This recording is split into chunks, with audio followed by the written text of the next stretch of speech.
Dub, dub, da, dub, da, dub, da, dub, dub. Yes. Oh. Now my dirty they smell like this. Now to throw away am quick. This kind smell fit make man sick. That woman throw away dirty for ground.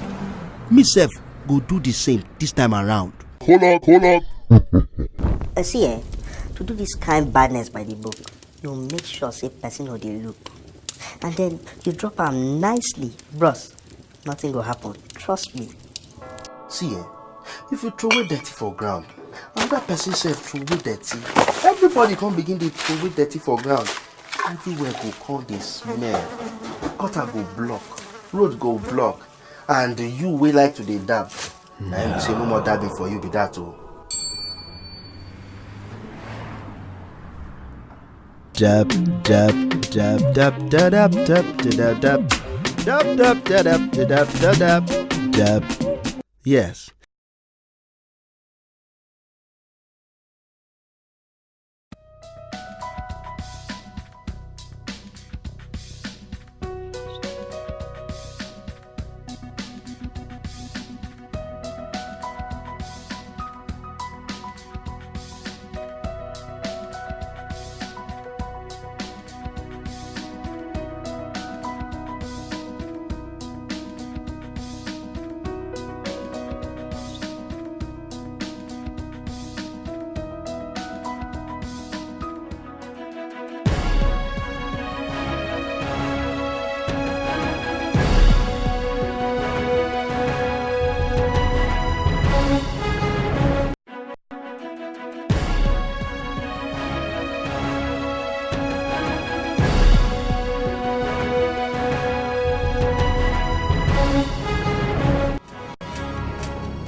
Federal government to use food exports to pay debt. Address Niger Delta question, Ijaw youth tells federal government. Akeredolu denies asking workers to forgo salary arrears. Good afternoon and welcome to News on the Hour, coming to you from the studios of the New Frontiers Television. My name is Temitope Oladipo. The Ondo State Governor, Mr. Rotimi Akeredolu, has denied a media report which said he planned to force workers to forgo their salary arrears. He declared that his administration will soon offset the 34 billion naira of 6 months' salary owed by workers in the state. In a statement issued by his Chief Press Secretary, Mr. Segun Ajiboye, the governor described the report as falsehood, saying there was no evidence that he asked the workers to forgo 2 months of their salary arrears. The governor appeals to the people behind the report to desist from the act. He said the report was a dangerous trend capable of causing disaffection among the people of the state. Similarly, Akeredolu had said the revenue inflows accruing to the state must geometrically increase in order for the government to be able to deliver promptly on all projections set by its administration. The Christian Association of Nigeria, CAN Youth Wing, and 4 other affiliated Christian unions have accused President Muhammadu Buhari's administration of running the country as a Muslim organization and neglecting the entire Christian faith. The youth wing of CAN, Yowikan, Arewa Christian Association, Concerned Professional Christians, all para-church organizations, Nigerian Christian in Diaspora, rising from their emergency meeting in Abuja, said the present government was not only executing Islamic agenda, but also how to kill the Christian religions in the country. In a joint statement issued by the 5 Christian associations and signed by the national president of Yowikan, Mr. Daniel Kalzai, the group observed with regret the removal of Christian religious studies from primary and secondary schools, especially in the north.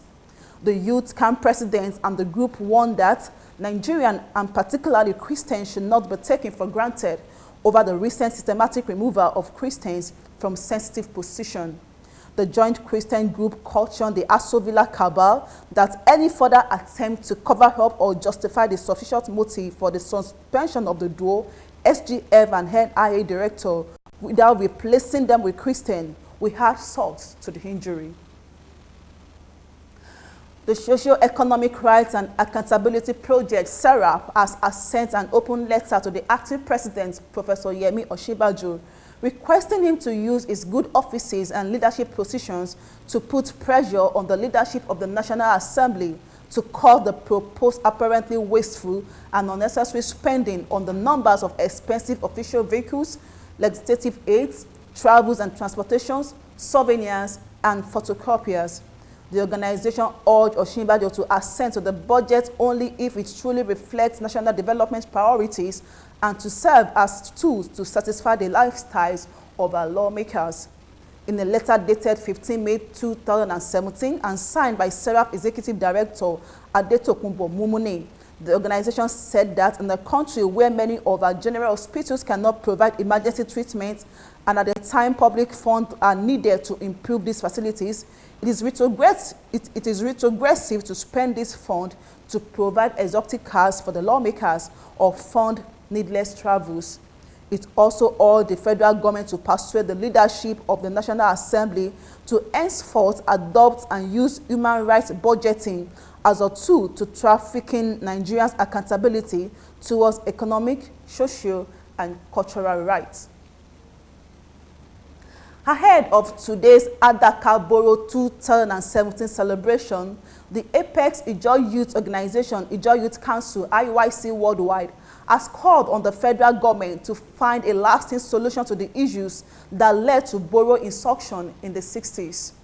According to the Ijaw Youth, addressing the resource ownership question together with an acceptable political restructuring of Nigeria to reflect the tenet of federalism remain the best solution to the rapid and peaceful development of Nigeria.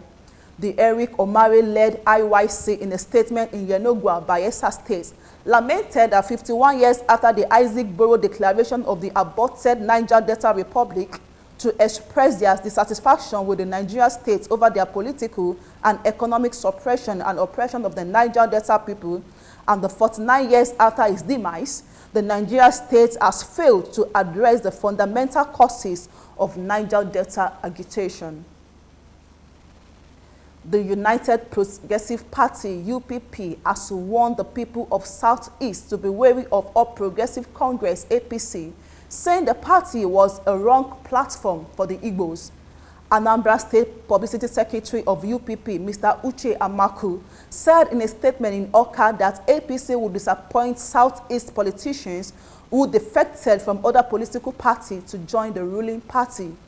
According to Amaku, it's marks of political gullibility for Southeast politicians to believe that one of them will step into the position of Secretary to the Government of Federation, SGF, from which David Babacha Lawal was suspended. Amaku also argued that another sign that should convince Southeast politicians that they were not welcome in APC was the recent appointment into board of parastatals and federal agencies, pointing out that just as in distribution of cabinet portfolios, persons from the Southeast were considered for third-rate institutions. We take a short break now, and when we are back, we'll bring you more stories. Please stay with us.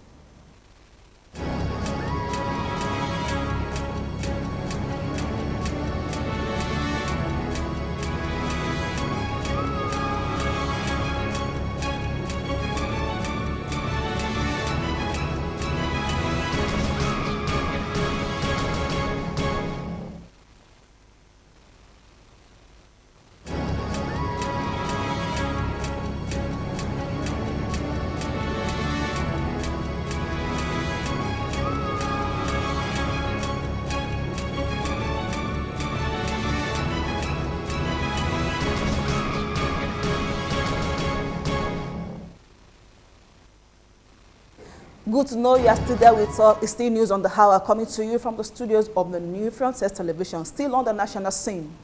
The federal government has said foreign exchange revenue from agric produce exports will be used to pay the nation's debts.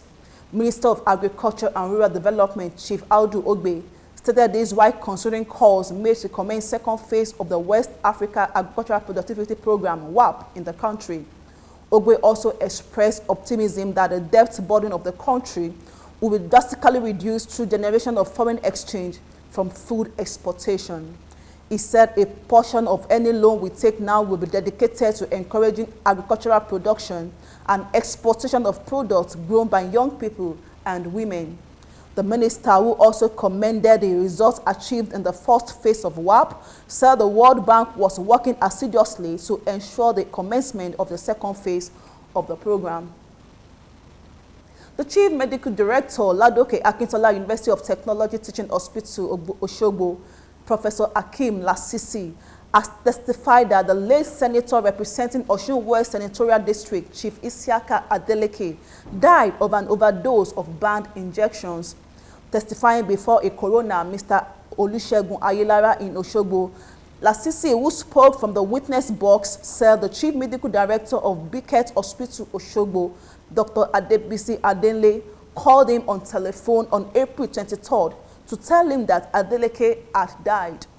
Lasisi, who said he saw Adeleke corpse on a table at Lautex morgue, added that a pathologist, one Dr. Sholaja, two resident doctors who are also pathologists, the officer in charge of homicide, Osun State Police Command, Division Police Officer, Dugbe Police Station, Oshogbo, and the consultant pathologist, Laute, were all present when an autopsy was carried out on Adeleke. The CMD told the court that some of the aides of the late senator told him that the deceased complained of leg pain and somebody treated him. Lasisi said the aide told him that the person who treated Adeleke was not a doctor, but could not say if he was a nurse. Impeachment is a process by which a legislative body formally levels against charges a high official of government. Impeachment does not necessarily mean removal from office.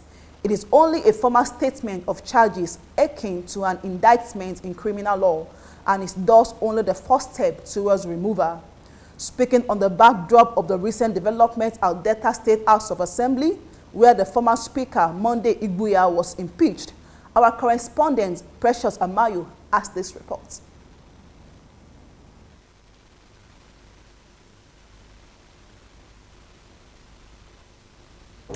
In every democracy, there are mechanisms to checkmate leaders from becoming autocratic. One of such mechanisms is impeachment.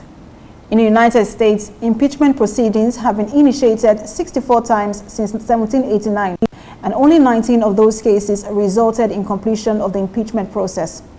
In Nigeria, since 1999, elected officers who have been impeached by the legislators run into 100. Most of these impeachments occur in the state houses of assembly, who seek to either remove a speaker, deputy speaker, or house leader. Most of these impeachments end up creating rancor in these houses of assembly. For instance, lawmakers in Edo State on May 2016 engaged in a free-for-all fight while trying to enforce the impeachment of the then speaker, Victor Edoro.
These same incidents had occurred years earlier in the Rivers State House of Assembly.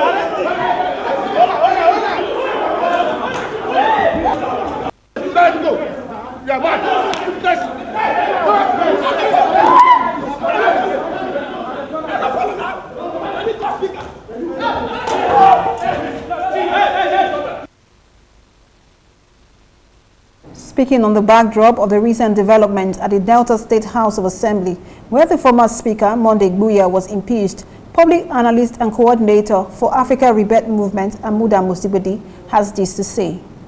Impeachment as in itself is not bad. However, what would make it totally wrong is when it becomes a tool, a political tool, to win or to turn the tide of politics. Amuda also stated that where due process is not followed, aggrieved persons can seek redress in court. What the legislative arm cannot circumvent is the proceedings. For instance, if it is concerning a member of the House, there are what we call House rules, and these rules have to be followed. There are certain rules that we expect, the rules of natural justice, the rule of fair hearing, all the authority pattern, but you must hear the other side. And of course, never do this in constitution. You cannot be a judge in your own case. So, if principles of natural justice are violated, then the court can step in. To move, Mr. Speaker, that the former Speaker of this House, the Right Honorable Monday Igbuya, be suspended from this House for a period of 3 months.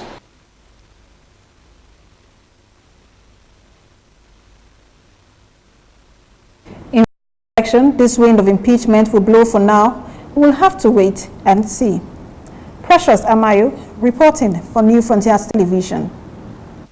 Up next is the foreign story with Olajumoke Babalola.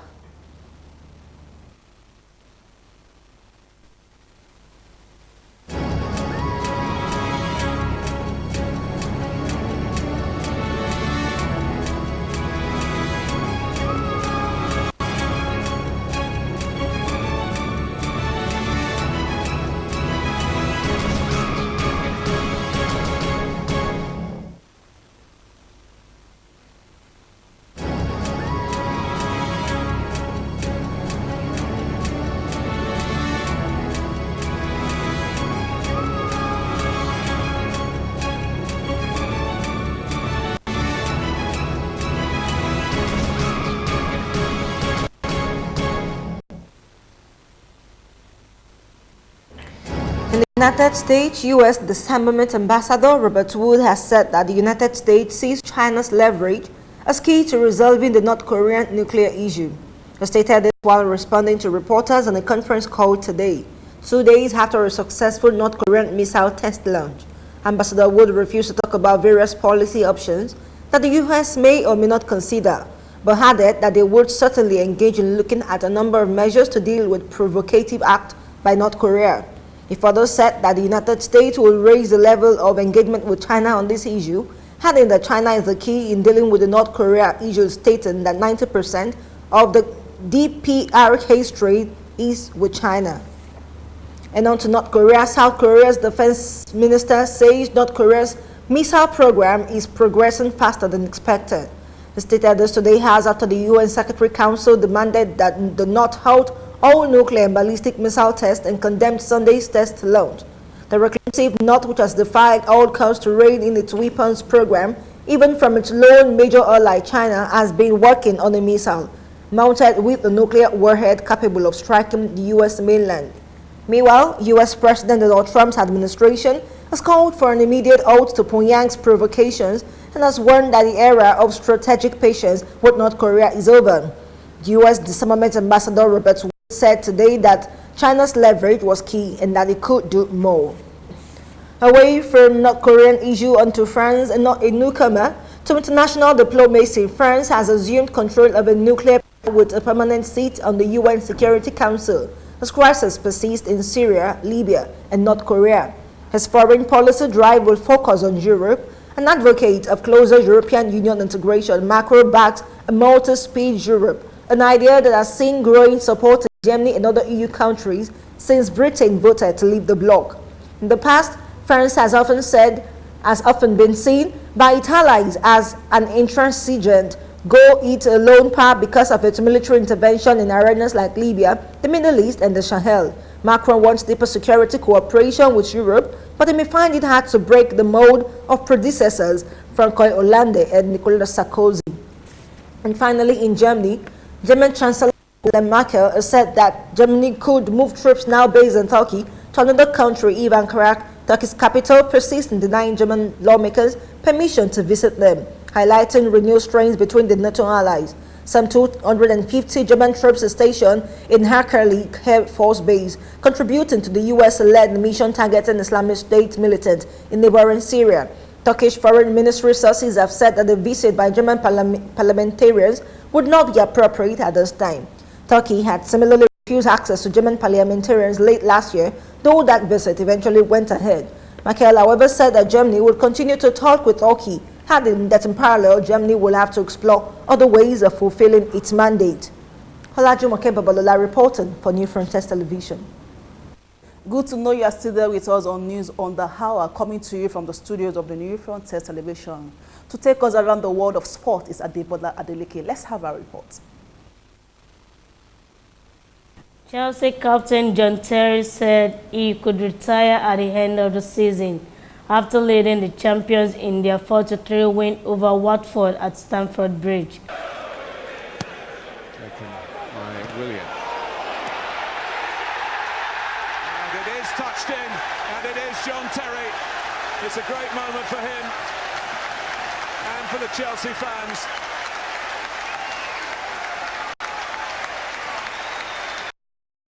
The 36-year-old, who will leave the Blues in the summer, scored the opening goal on a night of celebration for the Premier League title winners.